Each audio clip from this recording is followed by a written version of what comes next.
Mes amis, il faut être très honnête ici. Quiconque a suivi les matchs de l'Argentine dans cette Coupe du Monde 2026 sait parfaitement que le football produit pour eux n'est pas des meilleurs. On est loin, bien loin du niveau affiché par la France, l'Angleterre ou l'Espagne, même si les Espagnols jouent en dessous de leur potentiel dans ce mondial. La vérité nue et crue, c'est que, de loin, des 4 demi-finalistes, l'Argentine est la sélection qui joue le moins bien au ballon. Cette victoire arrachée 3 buts à 1 face à la Suisse en prolongation, devant 70 000 personnes à Kansas City, donne l'impression que cette équipe évolue à la limite de la rupture. C'est un scénario qui se répète et nous pousse à nous demander jusqu'où le cœur et le poids du maillot pourront porter un 11 qui, tactiquement, semble complètement dépassé. Avant de plonger dans l'analyse détaillée de la manière dont cette équipe survit et pourquoi je pense qu'elle est sur la corde raide, je voulais vous demander un petit like sur la vidéo et de vous abonner à la chaîne. On débute avec ce projet, mais les chiffres sont vraiment top grâce à votre soutien. Notre objectif pour cette vidéo est d'atteindre les 50 likes. Je sais qu'on peut passer cette barre, alors cliquez sur le bouton s'abonner. Laissez votre pronostic en commentaire pour savoir qui ira en grande finale et on passe direct à l'analyse du parcours de l'Argentine jusqu'ici.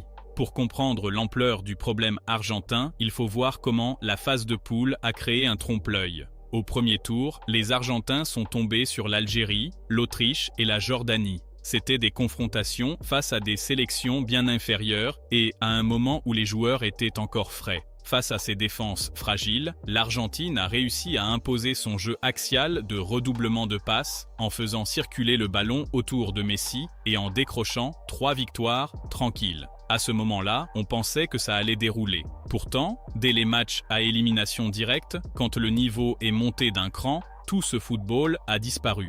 Les adversaires suivants sont arrivés bien mieux préparés, avec des schémas spécifiques pour verrouiller les principales forces des tenants du titre, même s'il ne s'agissait pas de cas d'or absolu. Si on analyse la situation froidement sur la seule valeur footballistique, l'Argentine aurait dû prendre la porte dès le match contre le Cap-Vert, qui a été bien meilleur dans son plan de jeu et qui en avait plus sous la semelle en fin de rencontre. Ensuite est venu le match face à l'Égypte, et là, le scénario est devenu encore plus dramatique. La stratégie des Égyptiens a été de se replier en bloc bas et de procéder par contre-attaque.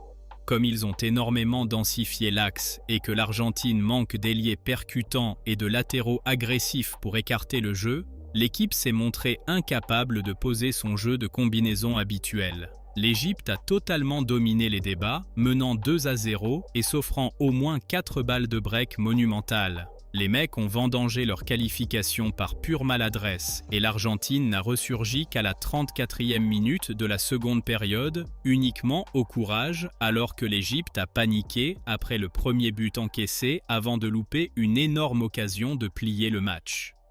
Lors du quart de finale face à la Suisse, la physionomie a été totalement différente, mais le calvaire est resté identique. Au lieu de se replier derrière comme l'Égypte, la Suisse a décidé d'asphyxier l'Argentine avec un pressing haut d'une intensité folle. Jusqu'à l'expulsion d'Embolo, le jeu s'est cantonné presque à 100% dans la moitié de terrain argentine. Soit les Suisses confisquaient le ballon aux avant-postes, soit ils empêchaient tout simplement les Argentins de relancer proprement. Ce fut une énorme souffrance et la Suisse a été supérieure sur l'ensemble de la rencontre. L'ouverture du score argentine à la 10e minute a fait du bien, certes, mais regardez, ce n'était pas une action construite. C'est sur leur premier contre qu'ils ont gratté un corner côté gauche, botté par Messi, où McAllister a surgi au premier poteau pour placer une tête puissante dans le petit filet opposé. Cette phase de coup de pied arrêté s'impose comme une arme redoutable, très similaire au but inscrit contre le Cap-Vert, où le centre de Messi avait trouvé la déviation de Cuti Romero. Mais même avec cet avantage au tableau d'affichage, l'Argentine produisait un jeu pauvre. Il est d'ailleurs frappant de constater que l'Argentine affichait aujourd'hui une moyenne de taille inférieure de 18 cm à celle de la Suisse, culminant à 1,78 m contre 1,86 m pour ses adversaires, et elle a pourtant marqué de la tête. La Suisse faisait monter son bloc et l'Argentine manquait de soupape de sécurité par manque de vitesse. Le 11 ne s'est tricoté que dans l'axe en combinant dans les petits espaces, mais les équipes en face ont appris à couper ces lignes de passe. Par des approches très diverses, les rivaux parviennent à faire reculer l'Argentine et à isoler Messi, qui n'est plus un joueur de rupture à ce stade de sa carrière. En toute logique, la Suisse a égalisé en seconde période grâce à un but de Ndoye, alors que le danger planait sur la cage de Dibu Martinez depuis un bon moment. Après ce but, l'Argentine a accusé le coup et la Suisse était bien plus proche de faire le break. C'est alors que s'est produit le tournant de la rencontre, l'expulsion d'Embolo. Selon le règlement de la FIFA, le carton rouge est justifié. L'arbitre avait d'abord adressé un avertissement injustifié à Paredes, mais la VAR l'a interpellé pour corriger une erreur d'identité disciplinaire suite à la simulation d'Embolo. L'officiel a dû annuler le jaune de Paredes pour sanctionner le Suisse pour simulation et comme ce dernier était déjà averti, il a été renvoyé au vestiaire. En revanche, Lautaro Martinez est monté fêter près des supporters et aurait dû écoper d'un second jaune synonyme d'expulsion, mais l'arbitre a fermé les yeux. Cette expulsion a complètement conditionné la suite du match. Même si je ne suis pas d'accord avec la manière dont le règlement est appliqué, il faut reconnaître qu'Embolo a fait preuve d'un terrible manque d'intelligence en plombant les siens pour une faute évitable au milieu de terrain. La Suisse a été forcée de se replier en bloc avec une ligne de 5, et l'Argentine, qui ne comptait que 4 ou 5 frappes sur l'ensemble de la rencontre, a fini avec 22 tirs et un volume de jeu étouffant, la qualification se dessinant finalement durant les prolongations. La conclusion de tout cela, c'est que le cœur seul ne suffira pas pour l'Argentine.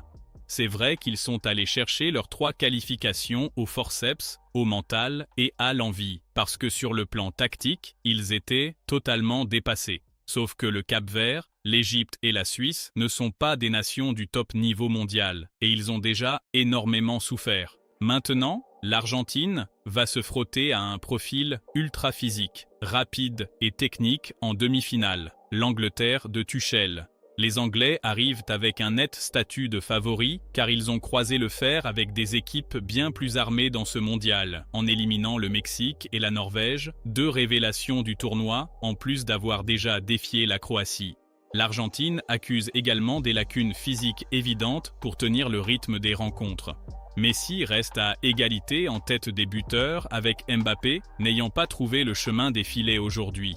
Le ballon n'arrive presque jamais proprement dans ses pieds, car le mondial que réalisent Enzo Fernandez, Mac Allister et Rodrigo de Paul est très décevant, un entrejeu qui semblait pourtant dominateur en phase de poule. Si ces joueurs évoluaient à leur meilleur niveau, celui qu'ils affichent en club ou qu'ils ont déjà montré en sélection, ils feraient circuler le cuir avec plus de fluidité pour que Messi hérite de ballons exploitables dans la zone de vérité. En l'état actuel des choses, ils sont obligés de sortir un lapin du chapeau à chaque instant para sauver les meubles. Et je pense que c'est le seul motif d'espoir auquel les supporters argentins peuvent se raccrocher. On a laissé cette équipe avancer, elle s'est forgée une carapace et emmagasine de la confiance pour surmonter les moments chauds d'un match. Cela peut faire toute la différence, même si l'Angleterre a elle aussi dû batailler avec ses propres démons en passant par des hauts et des bas et a dû renverser hier encore une situation compromise face à la Norvège lors des prolongations. Ce feuilleton est tout simplement passionnant. On attend de voir la suite des événements avec impatience.